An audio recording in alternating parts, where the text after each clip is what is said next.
Donald Neilson was a ruthless killer who would stop at nothing to succeed in his enterprise.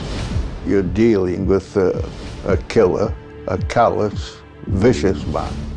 I put my knee across Neilson's throat, put the gun to his head and said, "I'll kill you, you bastard." In the 1970s, I was a young television reporter working a lot in the north of England, and I vividly recall the name of Donald Neilson, also known as the Black Panther, and his reign of terror. For 10 years he was hunted by the police for robbery, kidnap and murder. Communities in central England were petrified of the deadly man in the black balaclava. But how did Neilson get away with his crime spree? And couldn't he have been brought to justice a lot sooner?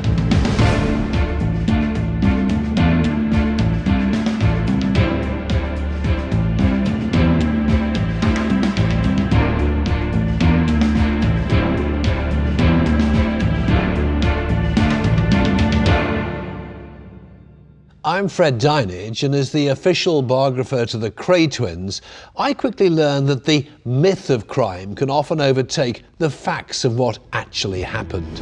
That's why I'm reinvestigating some of Britain's most evil murderers. In the 1970s, the killer Donald Neilson terrified central England. Not only did he kill 3 postal workers, but he kidnapped a 17-year-old girl from her bedroom. She too would end up dead. Donald Neilson was born on the 1st of August 1936, just a few miles outside of Bradford. Growing up in wartime Britain meant that family life was tough for the young boy, especially as his father was a strict disciplinarian, something that would rub off on Neilson in later life. I'm always fascinated by the early lives of murderers and the way their childhood might have had an impact on the crimes they would later commit. It's a fascination that's shared by one of Britain's leading criminologists, David Wilson. When he was growing up, he was called Donald Nappy, and therefore he was bullied at school. People would taunt him by using his surname, Dirty Nappy, Nipper Nappy, and so forth. So he didn't progress as he might have progressed at school. And also, because he was so small, he never grew to being taller than 5'6". There's a sense in which he didn't quite fit in.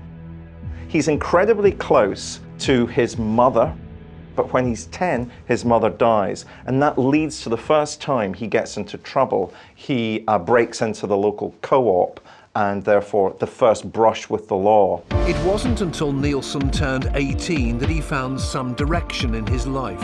Up until 1963, national service was mandatory. Neilson was one of 2 million men conscripted to serve 2 years in the British Army.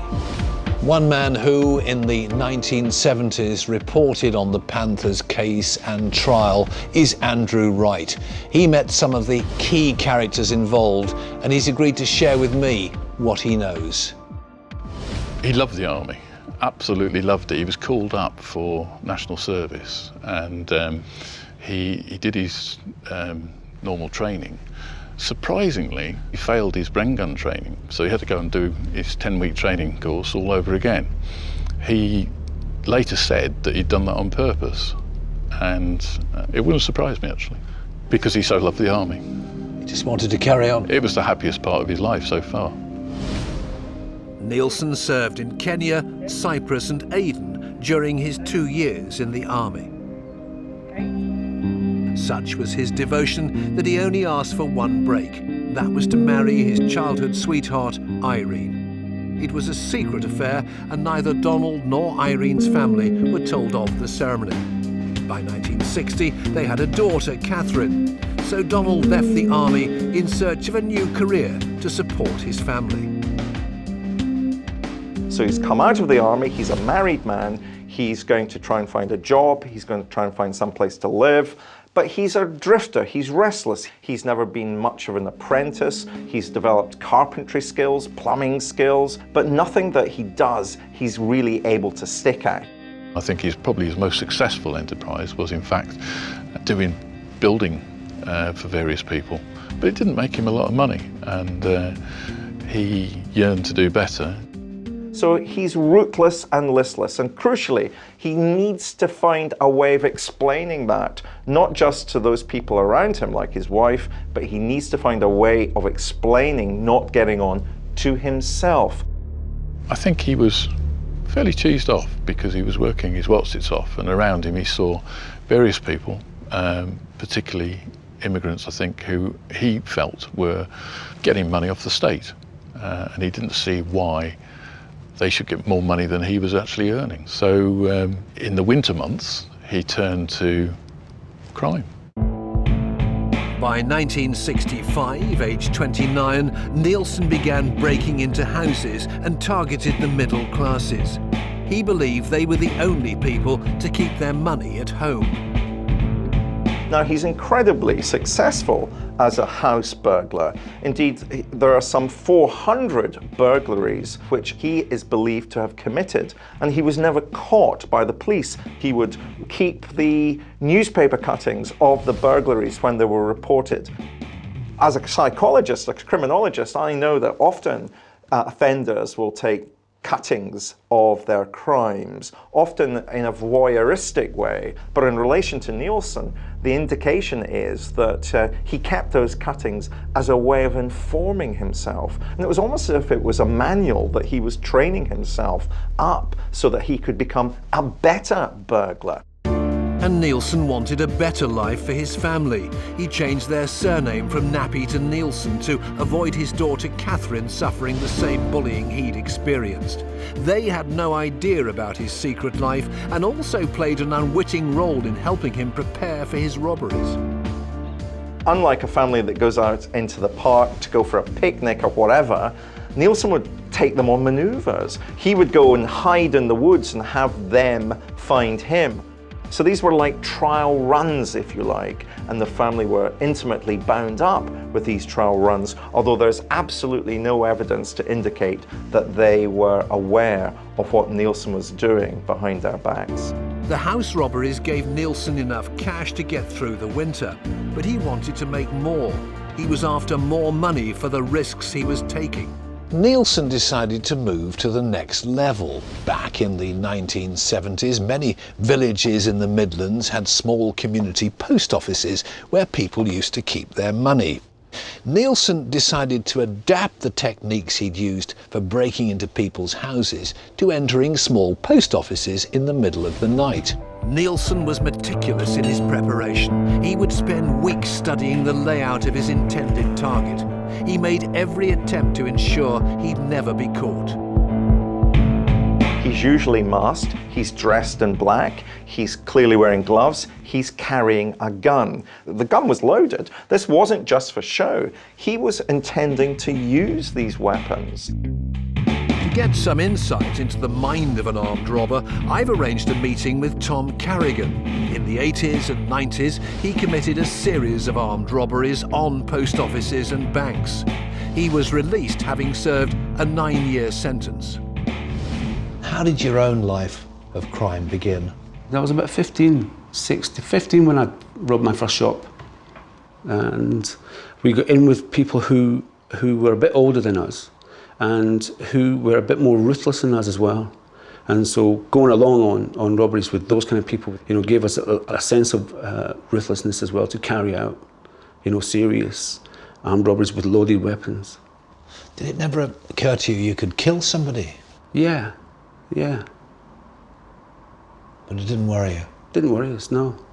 My consciousness about who might be a victim to me was secondary to what I wanted, So if I'm going to rob something, I'm going to go in there fully and just take what I need, take what I want. No one's going to stand in my way.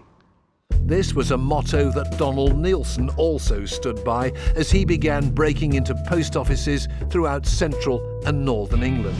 The first 9 he attempted, including this one, were successful. The 10th, though, was to change his life and the lives of the family he encountered forever.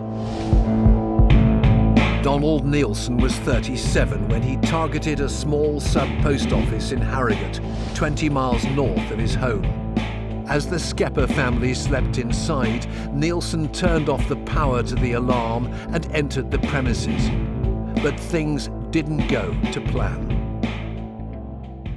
think in the past he'd relied on creeping into somebody's bedroom and finding the keys, either on a bedside table or concealed in somebody's trousers or something.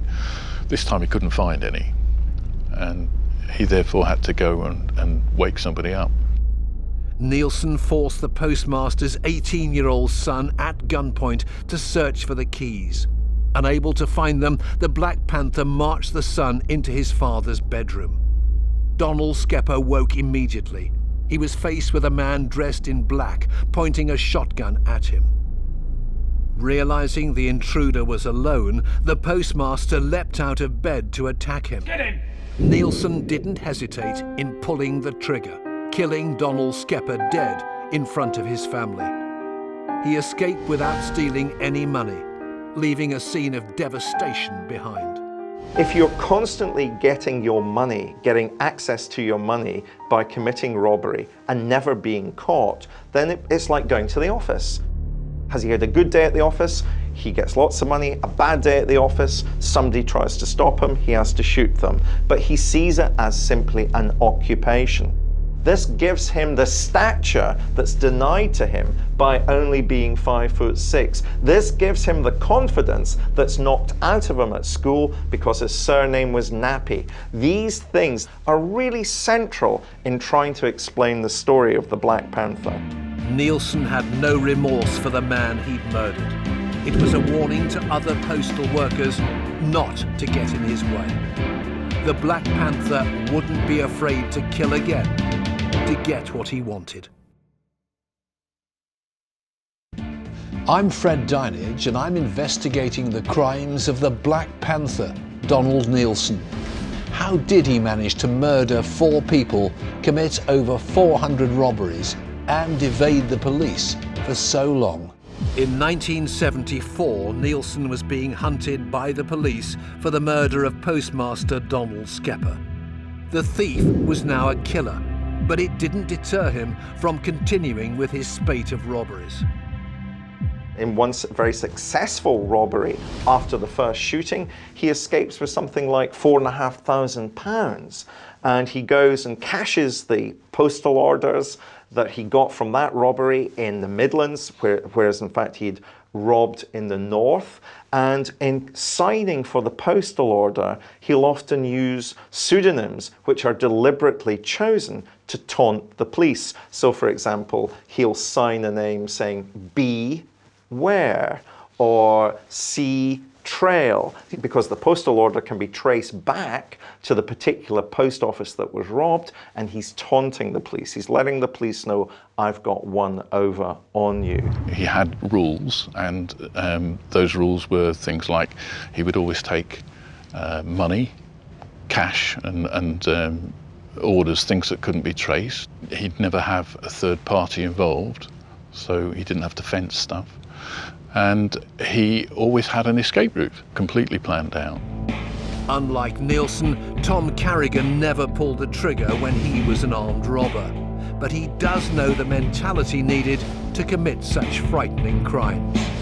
When you had hurt people, did you feel badly about it? No. I'm robbing a shop, I'm robbing a post office, I'm robbing a bank.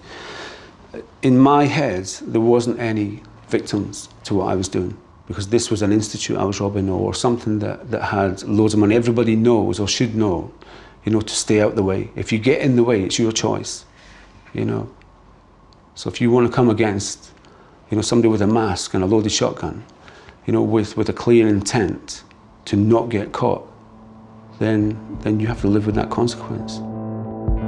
Away from crime, Neilson continued to try and live a normal family life. He spent his time renovating his house into flats, which he rented out to make extra money. His home life was becoming fractious. With his daughter, he was a strict disciplinarian. He punished any of her misdemeanors with lengthy periods of what he would call hard labor, forcing her to move piles of bricks across the yard for no reason. She had no idea her father was living a murderous double life. From his time in the army, Neilson had developed a fascination with guns. His attic was like an armory, full of deadly weapons, an arsenal with which to plan his next post office raid. In September 1974, 8 months after his first killing, another post office raid went terribly wrong. Neilson had targeted a small post office in Accrington, an hour west of his home. He'd made his usual preparations, but failed to discover that the owner, Derek Astin, was an ex-Royal Marine, a man who was willing to fight to protect his premises and family. He was again woken from his bed. Don't know what woke him, but got out of bed, and I seem to recall that his wife pushed the only thing that was available beside them, bizarrely a vacuum cleaner, and said, "Attack him with this." He managed to get him out of the bedroom and onto the landing, where he was shot at almost point-blank range in the shoulder. The wounded postmaster bravely fought with the masked intruder, and summoning all his strength, he threw him down the stairs. Neilson then pulled a second weapon from his jacket. He was shot for his troubles with a .22. The gun was fired up the stairs, and it unfortunately entered his body in an upwards trajectory which went through his stomach, and the poor guy died very soon afterwards. Neilson was now a double murderer. It didn't seem to affect him, though. As far as he was concerned, it was just one of the jobs he needed to do to avoid capture. The 2 murders of postal workers in the space of 8 months had not only grabbed the police's attention, but also that of the press. The headlines described the robberies, however, nobody had witnessed the Black Panther's face. Descriptions were vague, photo fits differed. He was about 5'6", pretty stocky, very dark hair, slightly swarthy. I mean, when he went out, he must have presented quite a menacing figure, because he would have been dressed in black with a black hood. He had a number of hoods with him, always. In fact, that was a characteristic. He always had spares of everything.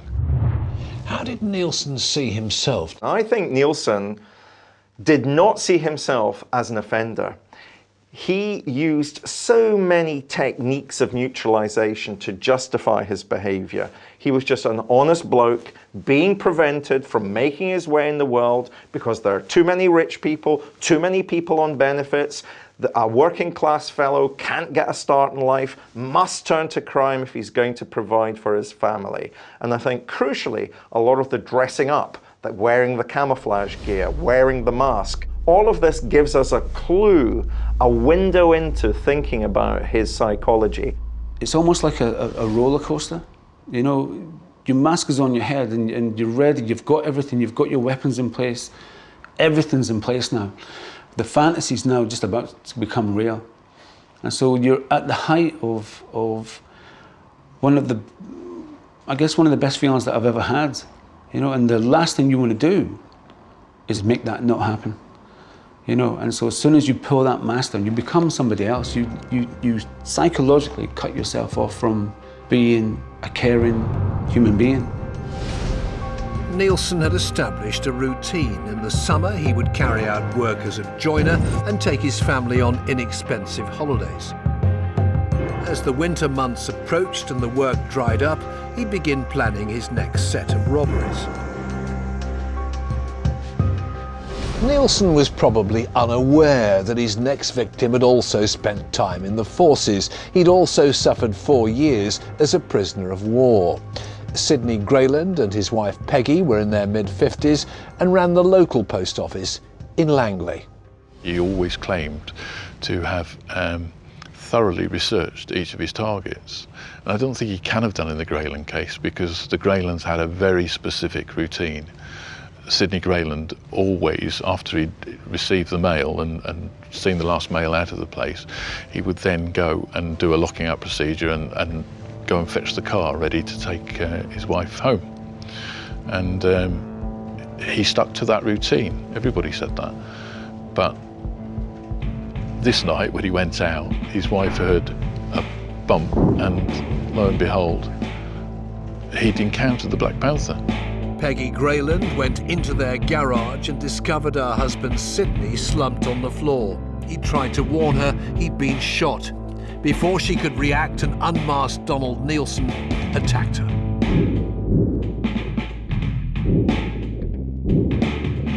I think he pistol whipped her, and she was really just very lucky to live, to be honest. It was only because two policemen on their rounds realised something was wrong. They saw the lights burning when they shouldn't have been burning and went and investigated and found a scene of carnage. Donald Neilson had committed his third murder. Thankfully, Peggy Grayland survived. She gave police the first description of the unmasked Black Panther. Neilson knew the police now had a clearer picture of what he looked like.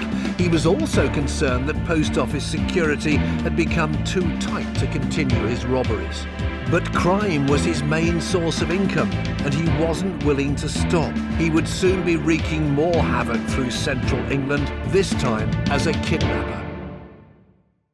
I'm Fred Dinenage, and I'm investigating the murders committed by Donald Neilson, otherwise known as the Black Panther. Back in 1975, Neilson was being hunted by the police for killing 3 postal workers. Despite taking almost 30,000 witness statements, they were no closer to uncovering the identity of the brutal murderer. The crimes that he's committing are becoming far more serious, and they're becoming far more serious because, of course, he's not caught. He begins to incorporate the identity of being a super offender, somebody who can evade capture, somebody who's got one over on the police. There were police forces from 4 different counties hunting the criminal responsible for the spate of post office murders. For my investigation, I've gone to meet a man who was involved in the case. Detective Inspector Harold Wright would eventually come face to face with Donald Neilson. People had seen and heard him speaking, and by now we knew that we were dealing with a killer about 5'5", well built, very fit, you see. Yeah. We knew so much about him, but we hadn't got his name and address. He hadn't been fingerprinted, that was the thing. If he'd had a bit of form, he'd have been arrested before, without any doubt. By 1975, Neilson had made over £40,000 from robbing houses and post offices. However, the career criminal believed the risk he was taking deserved to bring him more reward. He believed Kidnap would be a more lucrative venture, and he already had the perfect victim in mind. While flicking through his local paper, Neilson stumbled across what to most may appear to be an innocuous article. It highlighted how a local businessman who ran his family coach company had left £82,000 to his daughter, Lesley Whittle, and £107,000 to his son, Ronald. The company was doing well and became a prime target for Neilson. Neilson spent 3 years devising a plan to kidnap one of the Whittles and hold them for ransom. He would later tell police that he'd targeted Ronald, but it was 17-year-old Lesley who would suffer at his hands. This is the first time he's going to literally take another person and have that person with him through the commission of a crime. But remember, by the time he's kidnapped Lesley Whittle, he has murdered 3 people. She was just a very ordinary teenage girl with a boyfriend, and went to college in Wolverhampton, and nobody had a bad word to say about her. On the evening of January the 14th, 1975, Donald Neilson travelled 140 miles south to the Whittle family home in Highley. It was a stormy evening, and Lesley wouldn't have heard anyone enter her room. During that night, she came face to face with the Black Panther, her kidnapper. I can't imagine what her whole ordeal would have been like. It must have been horrendous for her.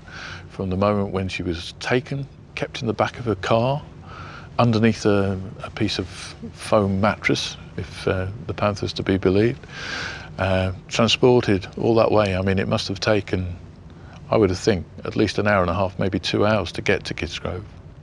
And then taken down through this series of tunnels No, I can't really imagine it. To a place that was dark and dank and, you know, horrible, absolutely horrible for her. I've travelled to Kidsgrove in Staffordshire to visit the park where Lesley was held. I want to learn why this location became so instrumental in the Black Panther case. Bathpool Park these days is a pleasant enough spot, the centre of the local community, but no one knew back in 1975 that 17-year-old Lesley was being held hostage in a drainage ditch like that with a wire noose around her neck. It was pitch black down there. She'd no idea where she was or if anyone was going to come and save her. All that she would have heard during that time is the vermin down in the shaft moving about down there. She wouldn't have heard voices or anything of that nature from ground level. She might have heard the trains going by. There's a railway line, of course, some 50 yards away from the top of the shaft. She'd possibly have heard trains moving, and that's all that she would have heard, vermin and trains. When Neilson kidnapped Lesley, he left a ransom note on her bed. It told the Whittle family if they wanted to see her alive, they had to act quickly. Her brother, Ronald, was instructed to take £50,000 to a phone box near Birmingham. The kidnapper believed getting the money would be easy, but he'd underestimated just what was involved, and so had the police. Kidnapping was a very isolated type of crime in those days. This was one of the first major kidnappings in the country. Everything about this kidnapping goes wrong. Neilson had left a ransom note, which is discovered, and it says, don't call the police. The ransom was going to be £50,000. Now, the first thing the family did, the right thing the family did, was to obviously telephone the police. West Mercia police wanted to keep Lesley's kidnap secret. They feared if the Black Panther knew they were involved, he would kill Lesley and disappear. Their secrecy didn't last long. Within hours, her kidnap had been leaked to the media and was being reported live on the local news. It was soon hitting the headlines all over the UK. And you know, Fred, it is a very, very key case in this respect. The handling by the police of the media in the Lesley Whittle case was an utter, complete disaster. The police feared that media coverage had scared the Black Panther away. They told Lesley's brother not to make the ransom drop. It was a mistake. Donald Neilson had been waiting for the money. The police have had to learn how to engage the media appropriately so that the media don't conduct their own inquiries, so that the media will stay on side, but nonetheless staying on side, giving them something so that they can put out on the 6 o'clock news. Remarkably, Donald Neilson was undeterred by the press coverage. He contacted Ronald Whittle again and told him to follow a series of clues he'd written. They would eventually tell him where to leave the £50,000 ransom. But Neilson's instructions weren't clear. Professor David Wilson is going to show me why Ron Whittle's attempt to give the Black Panther his ransom was doomed from the start. So, why have you brought me here? So I've written a series of puzzles which I've placed around about the park, very much in the way that Donald Neilson had left clues for the police, for the family of Lesley Whittle to follow. And this Dymo tape is the kind of thing that Neilson wrote his clues upon. So can you follow the clues? Walk on path, round corner to second right goalpost, stop for instructions. Second right goalpost, though, it isn't the one I thought it was. Which one do you think it is? It's going to be this one then. Is it this? It's confusing, but there's something in the back of the net here, so this could be another clue. I can tell you now, it isn't another clue. You've come quite rightly because you saw a bag there, but actually it was this goalpost you should have gone to. There. So already I would have messed it up. Over the next 5 days, Ron Whittle failed several times to deliver the ransom. The clues he was given had no punctuation, were ambiguous, and only made sense to Neilson himself. So this one says, Follow tree line to 5th tree from left of end of path to get instruction. But which end of the path? Does it mean that end or that end? You see, this is part of the problem. You've got to interpret how he thinks and then communicates to you. Well, I would guess it's that way, but it's Okay. only or is it this path here? Morning. Morning. Does that count as 1, or is that number 1? Ronald was sent another demand. It told him to drive through the night to a park in Kidsgrove. Little did he know it was the same place where his sister was being held. When Ron Whittle got to the phone box he'd been directed to, he couldn't find the dymo tape. It had in fact been pushed down the back of the board of the payphone. Nevertheless, Ron couldn't find it. He did eventually find it, but he spent some 20 minutes literally searching the phone box, and he must have been in a right old state anyway. Another problem Ronald faced was that the Black Panther had left all the clues in public places. So this we're saying is tree number 5. Where's the clue? Well, that's a very good question, because I know where I placed it and it's not there. And therefore it's fallen down or it's been moved. So it may have dropped around here somewhere. There we are. That's the clue. It's the first thing I've got right so far.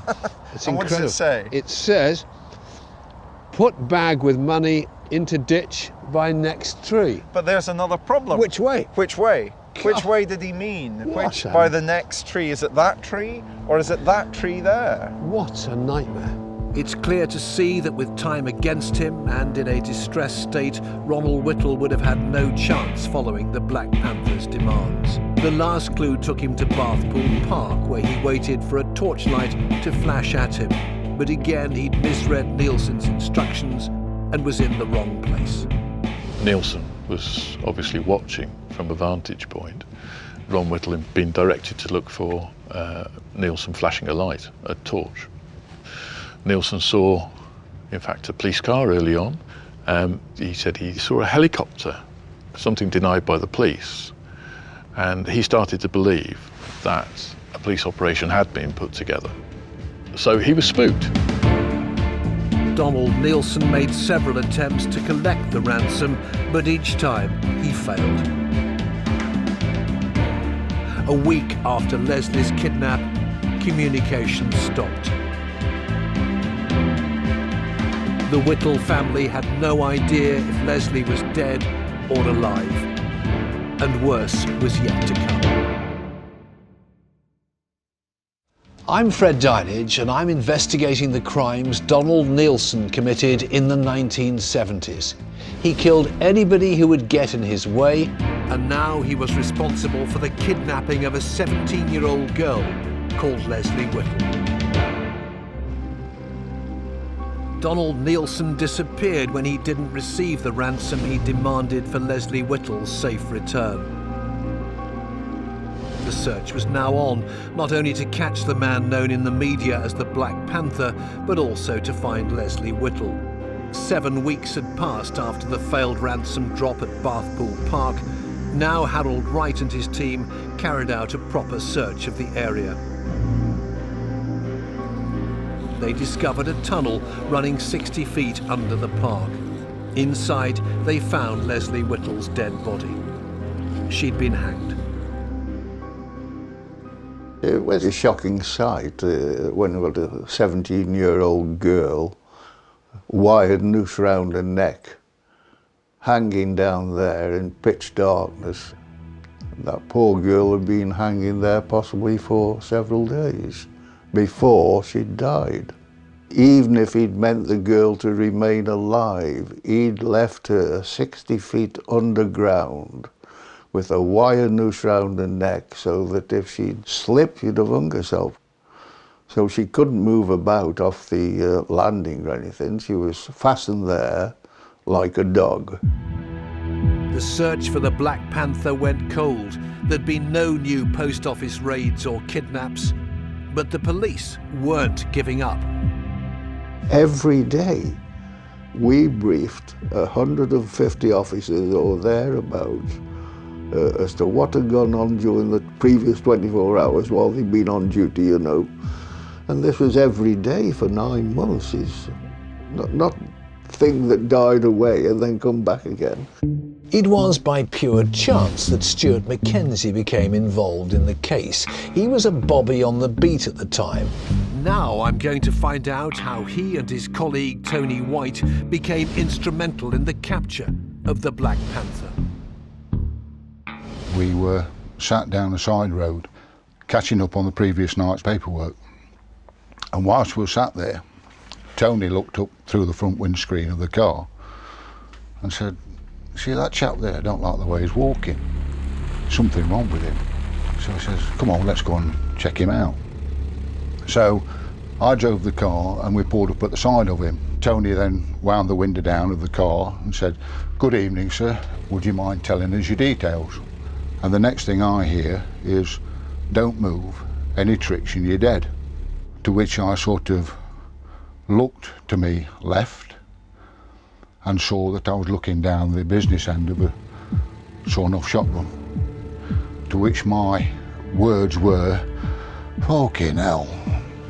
Donald Neilson forced Tony White into the back and climbed into the passenger seat.